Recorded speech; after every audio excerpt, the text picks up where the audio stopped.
Welcome to Hannity. Earlier this week, during a private dinner, former New York City Mayor Rudy Giuliani had tough words for President Obama. He's quoted as saying, "I do not believe, and I know this is a horrible thing to say, but I do not believe that the president loves America." Here now with a report on how the administration is actually reacting to these critical comments, senior White House correspondent Ed Henry in Washington. Sean, good to see you. Yesterday, the White House took a tack where they basically said when this first broke that Rudy Giuliani already tried this message out in the 2008 campaign and didn't go very far with it. Today, they went a step further by saying, Josh Earnest did in the podium behind me, that he feels sorry for Rudy Giuliani, almost pity for the fact that these attacks are coming. The White House trying to show that they think these were low attacks. But I pressed Earnest on the fact that back in 2008, you'll remember then candidate and then Senator Obama went after then President George W. Bush, called him unpatriotic on the issue of adding to the national debt and leaving debt for future generations. Listen. You said I feel sorry for Rudy Giuliani. Yeah, I do. I do feel sorry for him. You feel sorry, but does the president have any regrets, regardless of what Giuliani said? As a candidate, Senator Obama said that President Bush was unpatriotic.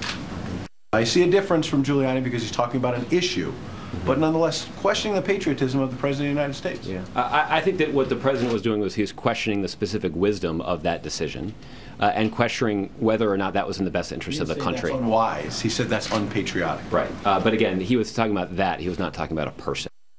So you see, they were trying to change that. The president back then, as a senator, was trying to question President Bush's wisdom. That's not actually what he said. Interesting, because the fight back then in 2008 was President Bush adding some $4 trillion to the national debt while he was in office.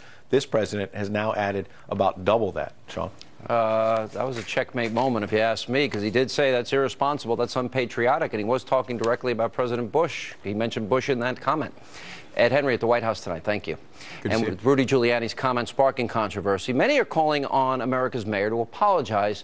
But does the mayor really have a point? Let's watch this. We are 5 days away from fundamentally transforming the United States of America. America, like every other nation, has made mistakes and has its flaws. In America, there's a failure to appreciate Europe's leading role in the world. There have been times where America has shown arrogance. The struggle for women's equality continues in many aspects of American life. There is a long history in this country of African Americans and Latinos being stopped by law enforcement disproportionately. And that's just a fact. I realize that America's critics will be quick to point out that at times we too have failed to live up to our ideals, that America has plenty of problems within its own borders. This is true. So yes, we have our own racial and ethnic tensions. Our most costly mistakes came not from our restraint, but from our willingness to rush into military adventures. In the immediate aftermath of 9/11, we did some things that were wrong. We tortured some folks. We did some things that were contrary to our values.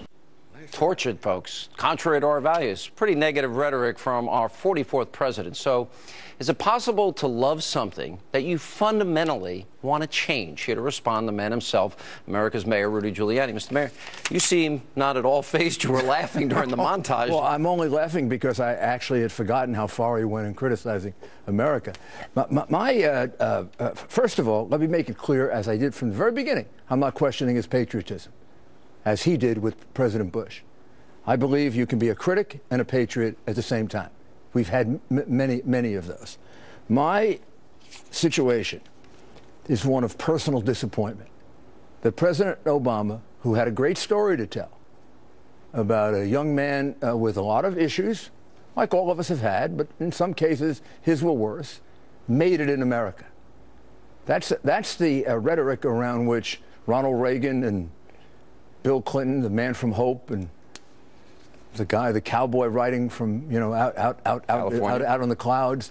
That's the way in which they made us feel like we're part of a great country. We're part of a country with an unlimited, boundless future, particularly Reagan. Clinton didn't quite have that talent. And they knew how to lift our spirits. And then after having gotten us to feel good about ourselves, they could deliver certain criticisms, not the same that he's doing, which are constant. the case of President Obama, and to me, this is a source of great personal disappointment because even as a Democrat, I had expected that first part out of him. What he does is he emphasizes our weaknesses, our failures, our sometimes perceived failures that he's, I believe, making up. And that's the headline. And then when he does mention a few good things about America, it's the footnote. I have not encountered an American president like that in my lifetime, whether it's Truman, a Democrat, or Reagan, a Republican. So it's a matter of personal disappointment in the fact that he doesn't elevate my country. He doesn't evoke, therefore, in me. He may in others, but he doesn't invoke in me the sense that he loves this country when you do it that way. If you really love somebody, let's just say somebody, do you fundamentally want to transform them? Maybe there's certain things about them you don't like, but do you want to fundamentally, that's a pretty profound statement. Here's what I can't do. I can't psychoanalyze. I can't look into his head. He may love America. I don't know. In his own way. When I listen to his language, I hear language of a man who is never talking about the greatness of America, the boundless possibilities of America, what we can do with oil, what we can do with fracking, what we can do in terms of the growth of our economy, how we can bring people out of poverty in a positive way. All I hear mostly are criticisms and then occasional modest solutions to those criticisms. So he's not a cheerleader for America.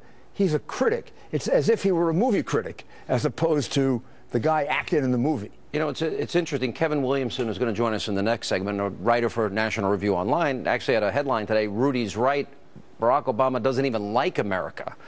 I want to ask you this. We're going to play in the next segment his friends. Reverend Wright, this is personal for you. The Sunday after 9/11, that's when he said, GD America. America's chickens have come home to roost. Do you think I forget that, Sean? No, I don't. I know you don't forget. Do you think I will ever forget that? No, my point. This was the Sunday after 9/11. I lost 3,000 people and 10 of my best friends, and you lost some of your friends. I lost some of my best friends. You think I'm going to forget a minister going up on the pulpit and saying that, and that church not walking out? Here is the question. Father Pfleger, Reverend Wright, I know I made a big deal of Bill Ayers and people criticized me for it. He's an admitted domestic terrorist. Who hangs out with a guy like that? Let's make clear now, we're talking about Ayers, not President Obama. Bill Ayers. Yeah. Okay. But he started his political career in Ayers' home, sat on boards with him, gave speeches with him, clearly had a relationship with him. I'm not going to be friends with an unrepentant terrorist, are you? Absolutely not. What does that tell us about him? Absolutely not. So your background tells you everything about all of us. I don't know how well you and I can analyze his background or his psyche. Here's what we can analyze: his words and his actions. He will not use the word Islamic terrorism when it is now beyond absurd that he's not using it. Jobs program. You have got to step back and say, what's going on? Christians are slaughtered. What American president in the last century wouldn't have held a press conference to condemn the slaughter of prisoners? Jewish people are killed because they're Jewish in the name of Islam, and he doesn't stand up and hold a press conference. So what I'm judging, I'm not judging his psyche. I don't know if I'm judging his background. What I'm judging is the things that he says, the policies that he has, and the things that he does. And many of them add up, to me, to someone who does not seem to love this country the way other presidents did. Did you watch the 21 Christians beheaded, the 5-minute video? I did. I did not watch the video of their being beheaded. I saw them all lined up. Okay. I watched the whole thing. I cannot tell you, it probably took me back to my Catholic it's horrible. Grammar school classes with the stories of the saints and the martyrs. And they were martyred. And then you have, for example, I watch the way King Abdullah is responding in Jordan. I was never his biggest fan, but I respect what he's doing now, fighting ISIS after the Jordanian pilot was burned, and I saw that video. And then I think of General Assisi after the 21 Coptic Christians beheaded, how he's responding with fierceness. Then I think of the president, James Foley. He gives a statement, and 30 seconds later, he's on a golf course. There's something wrong with that. There's something missing here. I agree when we look at the words and the actions, even more than I remembered. That's why I was reacting when you had your montage on. The words and the actions suggest someone who doesn't have the kind of affection for this country that prior presidents had. I just don't think you sit back and watch these things without reacting, and reacting strongly. Also, this whole not saying Islamic terrorism, extremism is going to drive away Islamic countries. Egypt says it. Jordan says it. Jordan says it. UAE is now saying it. I'm leaving for Dubai tonight. Yeah. The UAE asked the U.S. for support so they could bomb the Syrians. They didn't get it. We wouldn't give them support. What we're doing is we're appealing to the wrong allies.